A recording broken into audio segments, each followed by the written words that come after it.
Ça y est, mes camarades parfumistes, nous sommes en 2022, donc je vous souhaite une excellente année, la santé tout d'abord, et puis de découvrir des parfums d'une qualité et d'une beauté folle, que ça vous retourne le cerveau. Voilà, à tout de suite.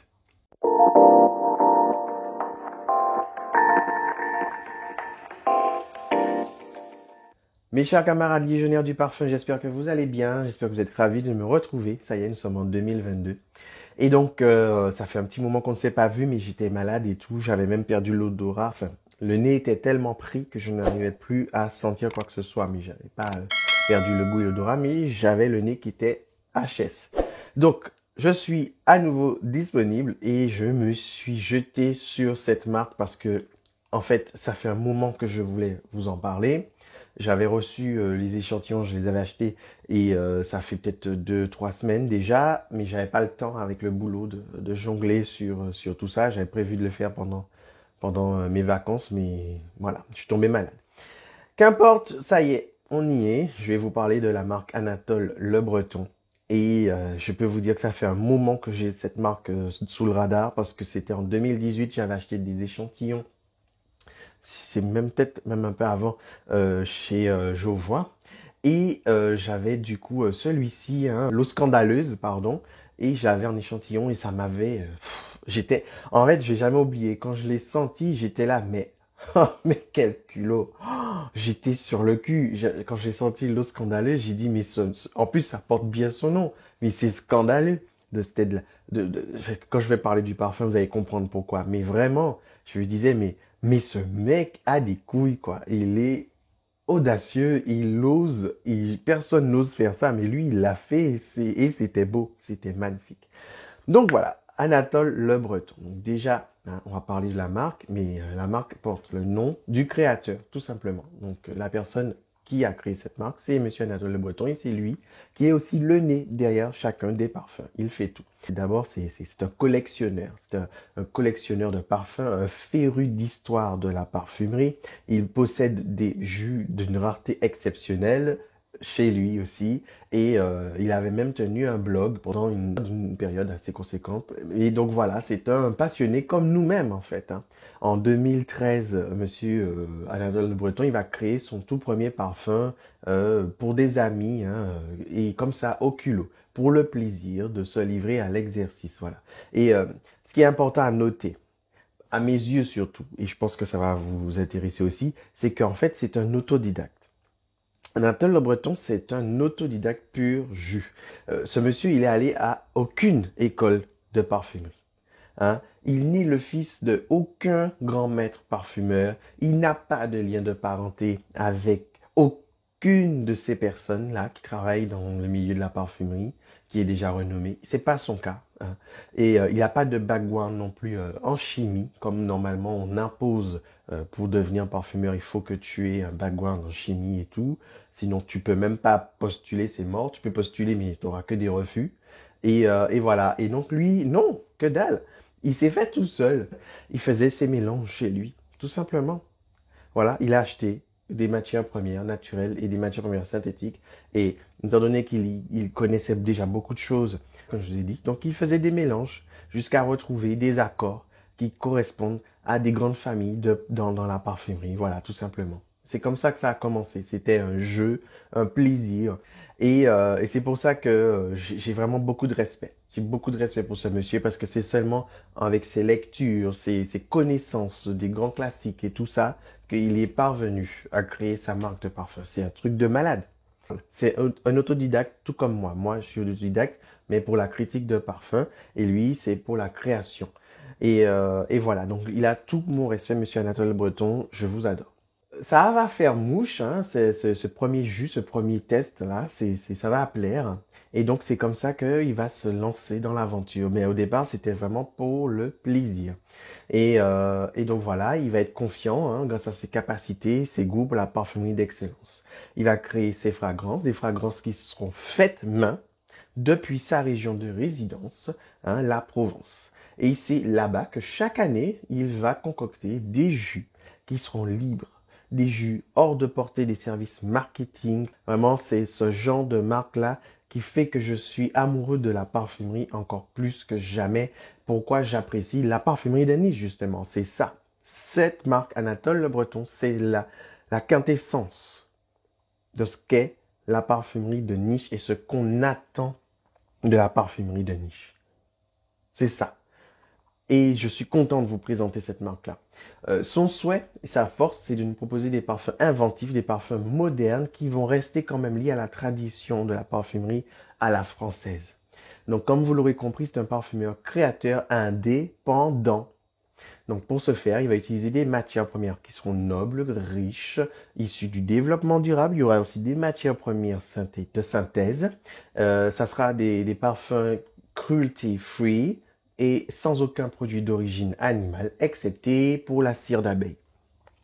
Les emballages sont sans plastique, ils sont en matière recyclée à 99% et ils sont 100% biodégradables.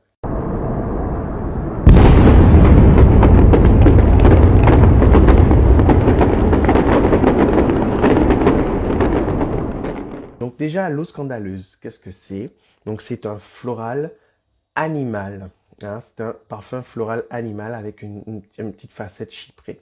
Donc vous aurez de la bergamote, de la pêche, du davana, de la tubéreuse, de l'ylang-ylang, du cuir, du castoreum, du cypriol et de la mousse de chêne. Pour moi, c'est un parfum qui montre à quel point Anatole Le Breton, c'est un équilibriste dans la matière. C'est vraiment quelqu'un qui sait équilibrer les choses. Voilà, c'est un chef-d'œuvre ce parfum. Il y a plusieurs parfums de la marque de toute façon que je veux m'offrir, mais surtout celui-ci parce qu'il m'avait touché en plein cœur. Donc là, on a vraiment un parfum qui me rappelle le grandiose des parfums des années 70, début 80. Vous voyez l'opulence, l'exagération, le percutant.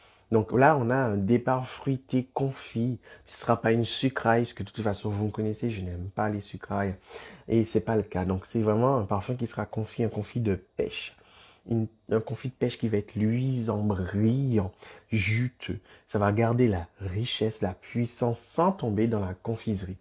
Elle est ronde, péchue, la fragrance. Elle va avoir aussi une petite touche glam qui n'est pas sans rappeler, comme je vous ai dit, les parfums des années 80, fin 70. La fragrance, elle va se retrouver mêlée avec un côté liquoreux, ténébreux, du davana. Comme vous savez, j'ai plusieurs matières premières que j'ai achetées à l'Osmothèque et du coup j'en connais pas mal et j'ai le davana, donc je peux vous assurer, il y a ce côté liquoreux et ténébreux du davana dedans. Le davana, il a lui-même des relents balsamiques avec des facettes fruitées et épicées de base, donc ça va en rajouter un peu plus sur cet aspect-là. Sans se faire attendre, on va retrouver le camphre légendaire de la tubéreuse. Et la tubéreuse, mes amis, comme je vous l'ai toujours dit, c'est la fleur la plus dominatrice, celle qui évoque la peau, l'essence corporelle, le charnel par excellence. C'est la fleur charnelle par excellence. La fleur qui évoque une puissance féminine, mais qui en impose. Donc, si vous voulez, je vois toujours la tubéreuse comme une méchante dans un film ou dans une série. La Alexis Colby des fleurs ou la Diana dans V, ceux qui ont connu la série V. Vous voyez, cette femme qui impose le respect, waouh, qui est belle et qui fait en même temps peur. La Jilly Stewart dans La Vengeance aux deux visages, la série, pour ceux qui connaissent la série australienne, La Vengeance aux deux visages, ben je vois la tubéreuse comme Jilly Stewart, voilà, qui est super stylée, super, toujours bien apprêtée, bien maquillée, qui fait retourner les têtes, mais en même temps elle est super dangereuse. Et donc il y a ce côté-là, la tubéreuse, elle a cet aspect-là naturellement. Et déjà, donc, vous voyez la force dans ce parfum, le culot que Anatole Le Breton a eu justement, c'est d'associer cette tubéreuse qui est une force de frappe naturelle. Il va ajouter des notes de castoreum. Voilà, c'est quoi? C'est une note animale, musquée, avec des relents de peau de bête. Vous vous rendez compte, quoi? C'est culotté de faire ça. Ajouter cette note-là avec une fleur qui a déjà beaucoup de background, qui a déjà beaucoup C'est scandaleux, ça porte bien son nom. L'eau scandaleuse, c'est couillu. Fallait oser faire une chose pareille. Et ça match super bien. Ça match super bien. C'est magnifique. L'association des deux est juste sublime. Donc voilà, on a, donc ça sera, mais ça sera utilisé avec parcimonie. Ce sera comme une caresse tendre, un peu comme un animal caché sous un buisson dont on ne percevrait que le reflet du regard dans la lumière. Donc il est présent, mais inatteignable. N'oubliez pas, comme je vous ai dit, il n'utilise pas de matière première animale pour la protection des animaux, mais il va alors du coup utiliser des accords ou des notes de synthèse qui rappellent exactement la même odeur. Donc voilà, donc ce sera du castoreum, mais en note de synthèse. De toute façon, on en trouve quasiment plus sur le marché parce que c'est beaucoup trop cher la version animale pure vraie. Donc en tout cas, on va retrouver, en plus du castoreum, un accord cuir, encore à peine tanné. À peine tanné, ça va friser entre l'animalité brute et la matière noble. Mais pour autant, ces deux notes-là, de cuir et de castoreum, elles vont donner cette signature dans ce jus qui fait que ce parfum est reconnaissable entre mille. D'accord? On est dans une fragrance à la hauteur d'un jus comme les poisons, les opiums, les palomas Picasso, les maginoires ou les chalimars, voire même fracas. Pour moi, c'est vraiment un digne héritier de fracas de Piguet. La différence ici, c'est le culot d'avoir associé l'odeur de la fleur la plus charnelle, la plus sexuelle à celle de la peau animale sous une forme de cuir et voilà, de fourrure. Et c'est pour ça que je dis vraiment bravo, bravo. Bravo, monsieur le Breton, bravo. C'est un parfum qui porte bien son nom en plus, l'eau scandaleuse, car c'est tout bonnement scandaleux d'avoir fait ça. Et j'adore ça. Voilà. L'ilang ilang est présent, il n'est pas en reste avec les facettes qui seront solaires et exotiques. Mais ça va pas faire non plus dans le cliché voilà, du caribéen, plage, sable blanc. Non, non, non. Ça va donner quand même une touche de glamour au parfum. Ça va donner un atout charme ravageur. On va retrouver de la mousse de chêne en second plan. Ça va apporter une dimension terreuse de sous-bois au parfum. Une note, une facette chyprée qui est très très bienvenue. Et si je devais résumer, je dirais que faut avoir en tête un parfum qui est floral, animal, avec de la fragilité, de la légèreté, mais mêlé à une présence sournoise, enfouie de matière animale. Parce que les notes animales sont là pour rehausser la puissance florale et finir par offrir au parfum une rémanence à n'en plus finir, une longévité qui sera plus que respectable. Donc enfin, on va retrouver sur la fin le cypriol et dans ce parfum, l'odeur du cypriol va être une odeur séchée, épicée et boisée et ça va contribuer à faire perdurer le plaisir. Le parfum il va gagner en ancrage, en densité. On va passer au deuxième parfum qui s'appelle Bois Lumière.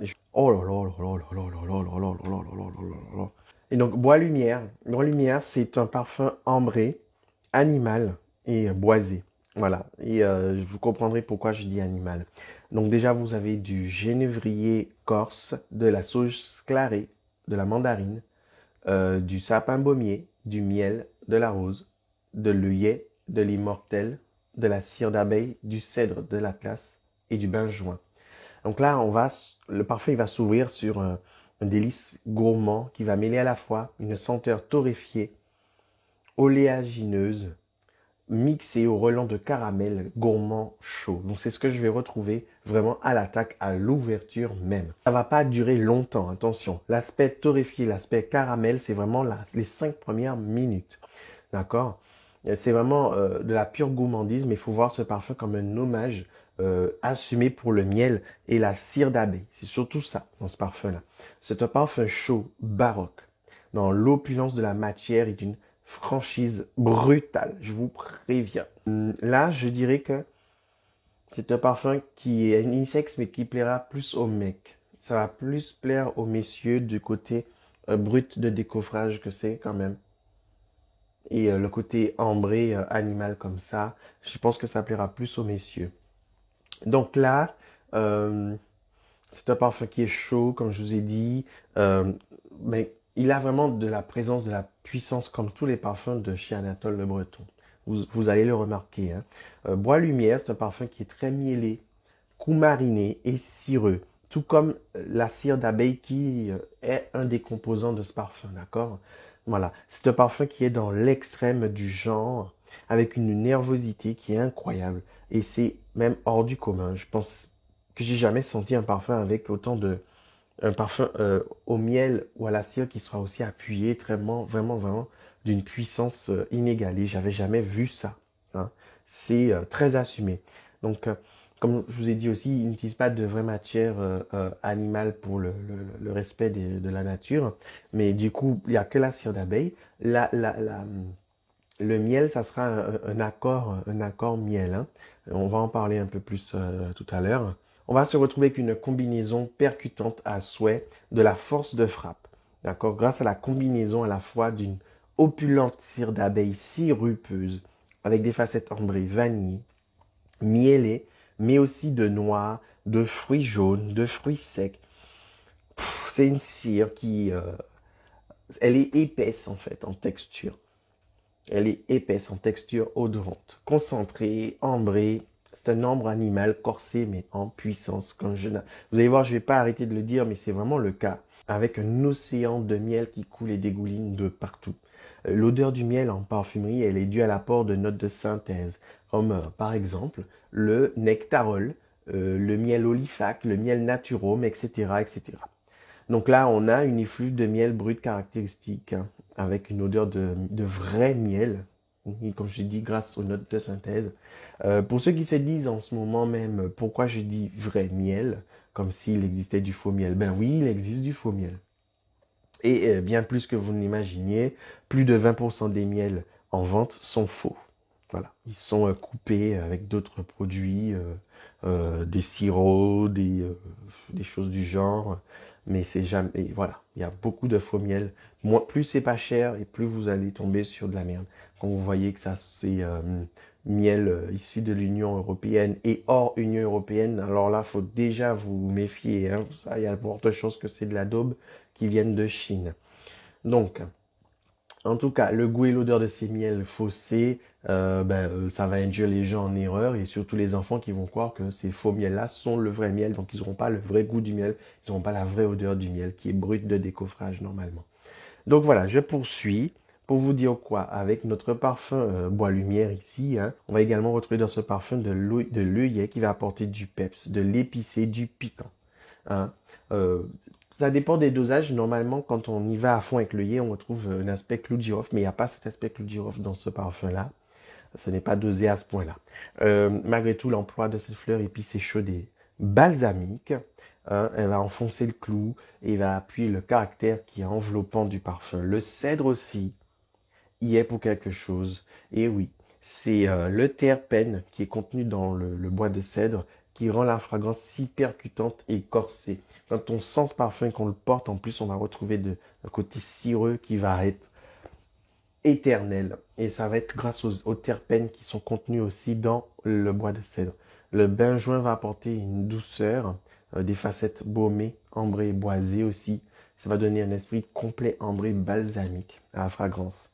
Et on terminera avec l'absolu d'immortel qui va sublimer la fragrance et va cristalliser l'effet ambré cyste. Donc moi je vois ce parfum porté, alors là surtout en hiver, hein, surtout en hiver parce qu'il est brutal, il est ambré, il est animal, mais le côté animal abeille, hein, voilà, animal côté miel et cire d'abeille.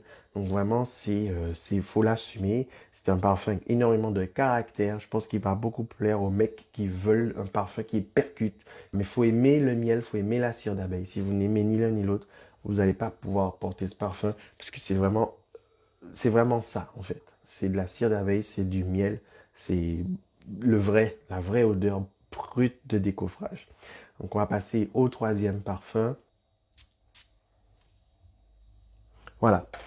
Alors, Incarnata, moi, j'ai eu les émotions qui sont ressorties, mais vraiment puissance 1000 parce que euh, je sais pas comment expliquer, mais Monsieur Anatole Le Breton, on dirait que j'ai les mêmes goûts que lui. Incarnata me parle d'un parfum qui est make-upy et l'odeur, la vraie, du rouge à lèvres d'antan. Vous savez, vous qui me suivez, à quel point j'ai cette sensibilité par rapport aux parfums qui sentent la violette ou qui sentent le rouge à lèvres d'avant. C'est pas la première fois que je vous parle de parfums qui ont cette odeur-là. Vous savez à quel point j'aime ça. D'accord? Et bien là, c'est le summum. On peut pas faire plus vrai. On peut pas faire plus vrai que ça. C'est vraiment l'odeur du rouge à lèvres d'époque. Donc, Incarnata, c'est un parfum à la fois floral avec des facettes cosmétiques. Donc, on va rentrer dans le vif du sujet. Vous aurez de la framboise, de la violette, du rhododendron, de l'accord cosmétique, de l'iris, de la myrrhe, de la rose, du daim, du benjoin ainsi que de la vanille. Donc, ceux qui me suivent depuis un moment déjà, vous savez ma nostalgie quant à la senteur du rouge à lèvres d'antan. J'ai toujours été franc à ce sujet car j'adore cette odeur typique, cette odeur grasse, épaisse et enivrante qui reste en tête, hein, de rouge à lèvres d'époque. Je n'ai jamais oublié. J'aimais sentir les rouges à lèvres de ma mère en cachette quand j'étais petit garçon.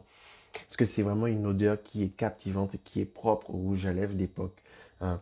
Donc là, je crois, sans vouloir me vanter, qu'Anatole Le Breton, il a eu cette même sensibilité sur l'odeur du rouge à lèvres d'époque. Dès le premier pchit, en fait, hein, du parfum Incarnata, on est clairement dans un tube de rouge à lèvres d'époque. Il s'est lâché et a dû se dire, c'est ma marque, c'est mes créations, je fais ce que je veux. Je veux du rouge à lèvres comme avant en parfum. Je vais oser plus que personne n'a osé. Je vous offrirai sur un plateau d'argent cette senteur que vous aimez tant. Et il a réussi son pari. C'est simple. J'ai fermé les yeux quand j'ai senti ce parfum et j'étais à nouveau un petit gars. J'étais un petit garçon. Et ça m'a tellement touché. Franchement, waouh, ça m'a fait quelque chose. Hein. Et donc voilà, ce parfum, j'en ai rêvé, il l'a fait. Ambiance de boudoir, de maquillage, de féminité absolue, de moments intimes où la femme est en communion avec elle-même. Voilà ce que m'évoque ce parfum-là. La violette et l'iris, bien entendu, seront les notes florales qui vont s'exprimer pleinement. Puis ça va rentrer dans le cadre du parfum boudoir, du parfum make-upy. Voilà. Il n'y a pas que ça, hein. Il y a aussi, comme je dis, de l'iris, de la rose. La vanille ici, elle sera incisive, elle froide, à l'inverse de son côté habituel chaud et rond. Donc dans ce parfum, il sera plus en supplément pour donner un contraste affûté. Mais de toute façon, c'est pas un parfum qui est connoté vanille. On aura un aspect qui sera cireux, qui sera amené par la myrrhe et le benjoin. Ça va donner la richesse profonde au parfum. Ça va durer des heures, hein, et puis ça va donner un côté vaste, hein, très exprimé, très développé à la fragrance. Un horizon qui sera infini et ça va se marier parfaitement avec le côté make-upy du parfum. Et comme je l'ai mentionné justement au début de la présentation de ce parfum, il y a également un accord cosmétique. Et le parfumeur nous apprend que pour créer cet accord cosmétique, il a fait combiner l'iris, la violette et la rose.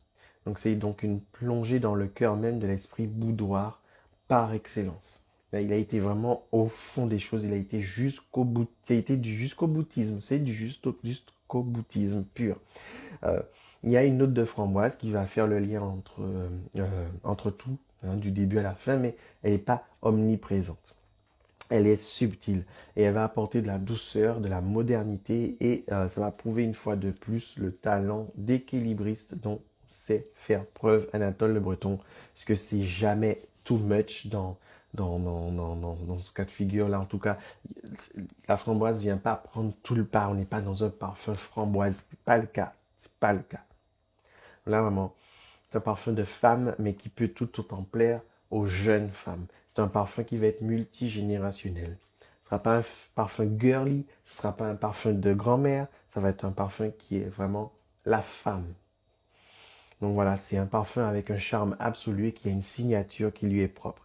Et il y aura du caractère, mais ce ne sera pas agressif. Voilà. On va passer au quatrième parfum qui lui s'appelle Grimoire.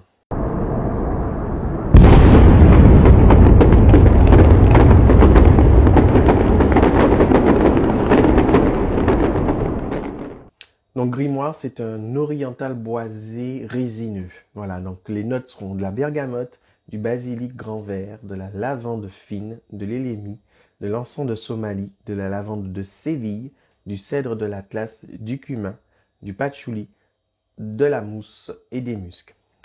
Alors voici venir le charme des odeurs antiques. Toute la beauté des odeurs de matière usée. Oui, ce parfum, c'est la quintessence de ce que le passé a de plus agréable à nos narines. Il faut vraiment voir ça comme ça. Anatole Le Breton, encore une fois, vraiment, il a fait mouche avec le choix du nom pour illustrer sa création. Parce que ça, vraiment, on a l'impression d'ouvrir un grimoire. On a l'impression d'ouvrir un bouquin ancien, hein, qui pèse, qui est lourd, qui est poussiéreux, qui a les feuilles jaunies, vieillies. C'est un truc de dingue. C'est fou. C'est vraiment du génie. C'est vraiment un artiste, ce monsieur. Recréer l'ambiance olfactive des vieux objets tels que les livres anciens, les meubles d'antan, les espaces remplis d'histoire. Comment c'est fou. C'est fou. Il a réussi à faire ça. Ce parfum, c'est ça. On a l'impression de visiter une ancienne boutique ésotérique, parcourue de bibelots, de livres ésotériques anciens, aux pages jaunies couvertes de poussière. Vraiment, on a l'impression de retrouver un lieu chargé d'histoire, de mythologie, de croyances. C'est un parfum qui m'évoque tout ça, en fait. L'ouverture, elle va se faire sur une alliance qui est inédite entre la fraîcheur d'agrumes de la bergamote fraîche, vivifiante, propre, avec l'odeur de cumin. Hein. Voilà, c'est vous imaginez à quel point c'est fou ça. Il va associer ça, ce côté zesté propre de la bergamote, avec le cumin. Le cumin qui est cette épice chaude, naturellement boisée et sèche et anisée, mais qui, quand elle est dans une composition parfumée, elle devient animale, elle devient très sexuelle et elle évoque la sueur. Voilà. Donc c'est un contraste qui va frapper d'entrée de jeu. On est pris de court, on est dès le départ pris de court. C'est jouissif. C'est jouissif. C'est vraiment ça la parfumerie de niche. C'est ça les gars. Voilà une marque de parfum de niche vraie. Qui ose, qui n'est pas là pour vous caresser dans le sens du poil, qui n'est pas là pour vous faire du sang bon, mais qui n'a aucune âme, qui n'a aucune originalité, qui est basique comme jamais, qui sent comme tout le monde, qui est boring. Eh ben là, on n'est pas dans ça. Anatole Le Breton, c'est l'inverse de tout ça. C'est le culot, c'est l'équilibre, c'est l'audace, c'est ce que vous avez toujours rêvé, mais que vous n'avez jamais retrouvé en parfum, lui il le fait. Et c'est normal parce que ce mec-là est comme nous, c'est un passionné. C'est un passionné qui fait du parfum pour les passionnés. Voilà. Donc je vais quand même je suis essoufflé, je vais quand même faire remarquer qu'il s'agit à mon sens d'un parfum qui va matcher avec les hommes. Messieurs, vous allez kiffer ce parfum. C'est unisexe, mais les mecs vont adorer. Les mecs vont adorer. C'est plus de par son genre, côté péchu, un parfum qui vraiment a du caractère, qui a des balls, quoi. Et les mecs vont kiffer porter un parfum comme ça.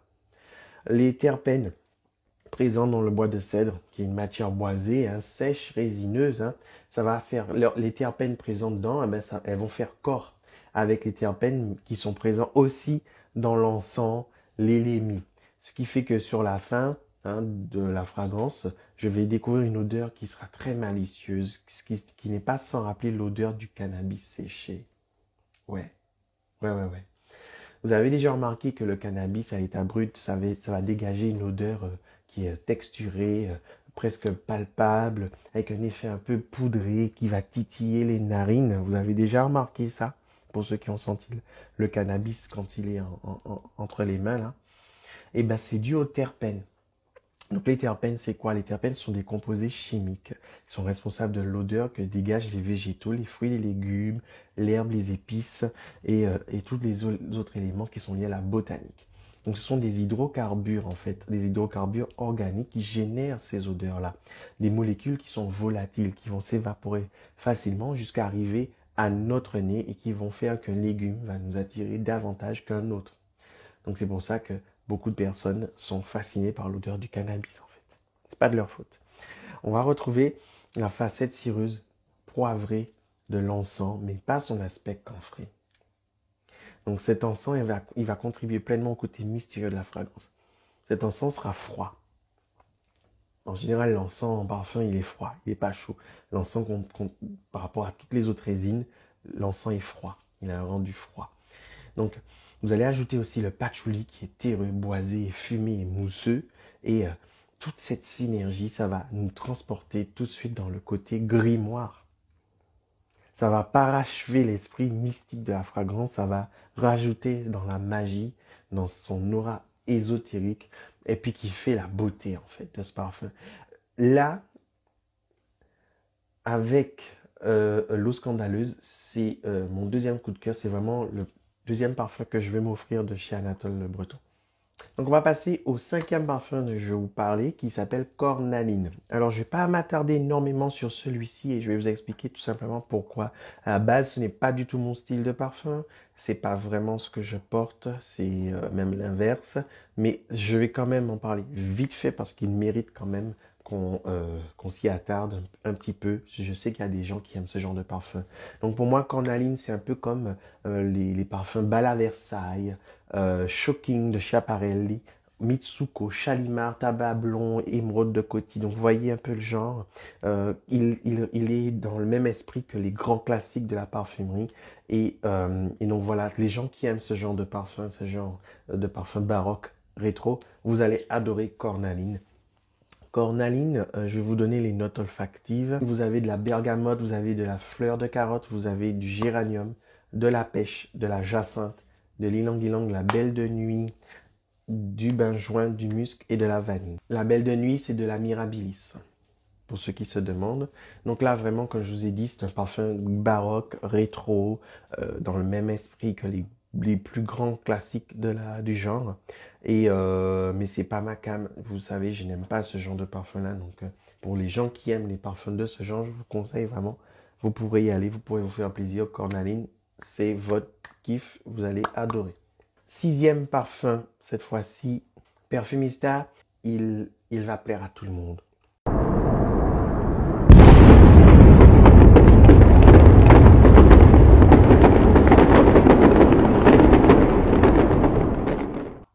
C'est vraiment le parfum qui est dans l'air du temps. C'est le parfum vraiment moderne, le parfum qui est dans la tendance, mais en même temps qui reste vraiment un beau parfum de niche, travaillé, pointu, pas une sucraille, pas un truc basique qu'on peut trouver voilà, dans le premier Sephora du coin. Non, c'est vraiment pointu, mais en même temps, il va vraiment plaire à énormément de monde. C'est un parfum pour femmes. Donc vous aurez de la prune, de la poire, de la framboise, de la rose, du patchouli, du jasmin, du baume du Pérou, du musc et du cèdre de Virginie. Qu'est-ce que ça percute, ce parfum est magnifique. Ce parfum est magnifique. Ah, le patchouli, les fruits, la rose, tout est si bien maîtrisé. C'est un beau un floral fruité et boisé avec ce qu'il faut pour que ça tienne bien, mais ce qu'il faut aussi pour vous emmener au paradis, quoi. Le baume du Pérou, j'adore cette matière qui est à la fois vanillée, un peu caramélisée, mais sans trop en faire, qui est toujours en sous-marin. Ça donne une rondeur à l'ensemble, ça lui donne quelque chose de sexy, quelque chose de très sexy, quelque chose d'enivrant. Quand vous portez ce parfum, quand vous le sentez, vous êtes dans la séduction. Vous êtes dans la pure séduction et en même temps, vous n'êtes pas dans la facilité. En fait, il est boisé, il est poussiéreux, il est...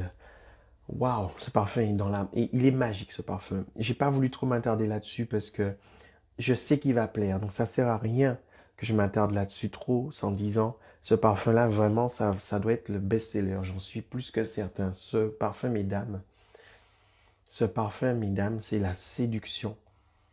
Selon Anatole Le Breton, il est fucking amazing. Amazing. Il est sublime, sublime. Et il faut que vous le testiez. Je suis sûr et certain que vous allez kiffer si vous aimez les parfums dans ce genre-là, avec de la prune, avec de la framboise, de la poire. C'est du bonheur en bouteille, c'est de la sexiness en bouteille. Je sais pas comment vous expliquer ça plus encore. C'est élégant, c'est classique, mais c'est moderne. Tout est super bien maîtrisé. Encore du Anatole Le Breton, du grand Anatole Le Breton. Le prochain parfum que je vais vous parler, cette fois-ci, c'est Fleur Cachée. Là, on est dans l'art abstrait. On est dans du Never Seen Before. Ce parfum va me faire rappeler un peu l'époque où Lolita Lempicka pour homme était sorti. C'était osé, mais en même temps, on en avait besoin. Vous voyez, de la réglisse, de la fraîcheur, pas excessivement viril, mais en même temps, ça reste masculin. Vous voyez le délire? Ça a plu, ce côté androgyne et tout. Mais Fleur Cachée, ça me rappelle ça. Ça me rappelle ce genre d'époque-là. Donc, dans Fleur Cachée, vous avez du poivre de Timut, du curcuma, du fenugrec, du santal de Nouvelle-Calédonie, du cèdre du Texas, du baume du Pérou, ainsi que de la vanille de Madagascar. En résumé, c'est quoi? C'est un parfum épicé, c'est clair. C'est un parfum épicé, un peu boisé. Voilà. Alors, j'aurais jamais cru un jour apprécier, sentir le fenugrec. Moi, j'en ai déjà consommé quand je faisais un peu de sport auparavant. J'arrivais pas à manger, j'avais pas d'appétit, je prenais du fenugrec parce que le fenugrec, c'est très bon pour ouvrir l'appétit.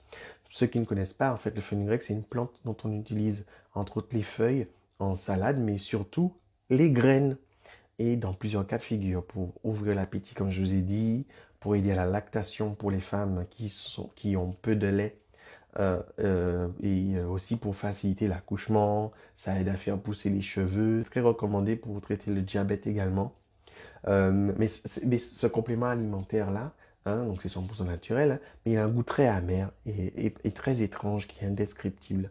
Donc Anatole Le Breton a réussi à rendre cette odeur typique de fenugrec belle et captivante. Il a concocté une alchimie improbable d'épices diverses et variées, entremêlées de notes boisées très sèches, des notes de feuilles mortes, des notes d'épices chaudes.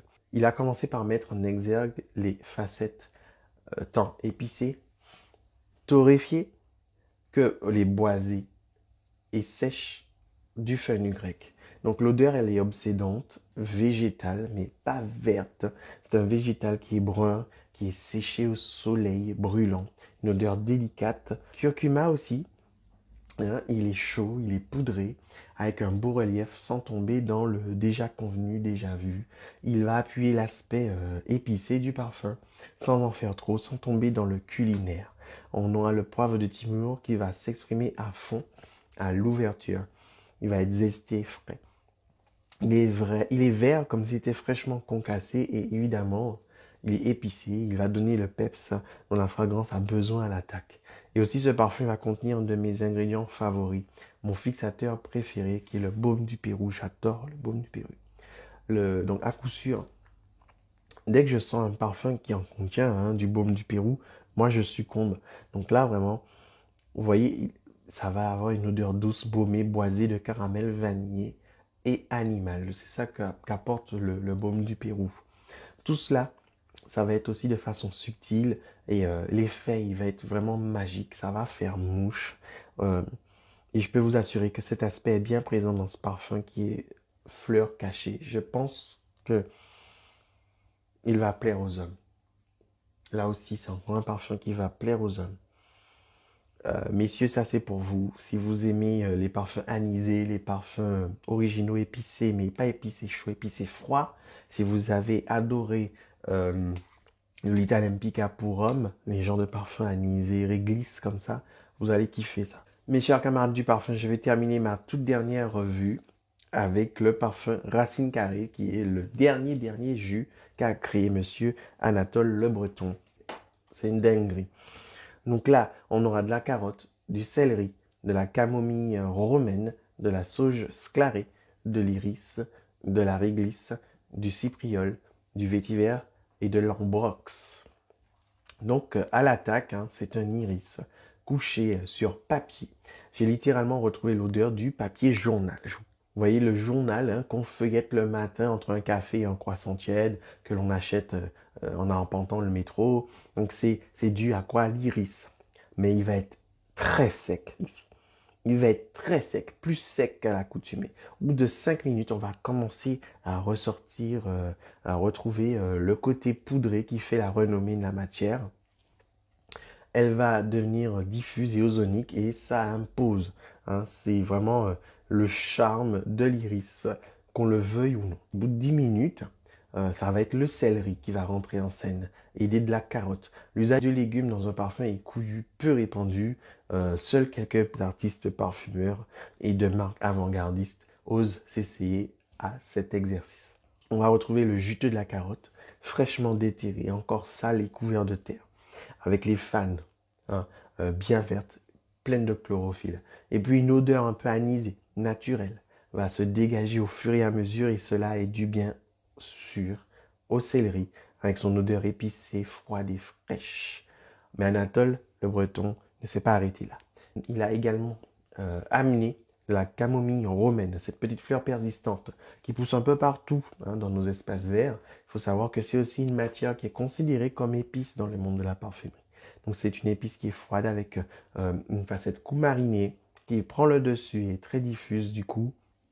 Et une facette agreste qui va partir à la conquête de nos narines.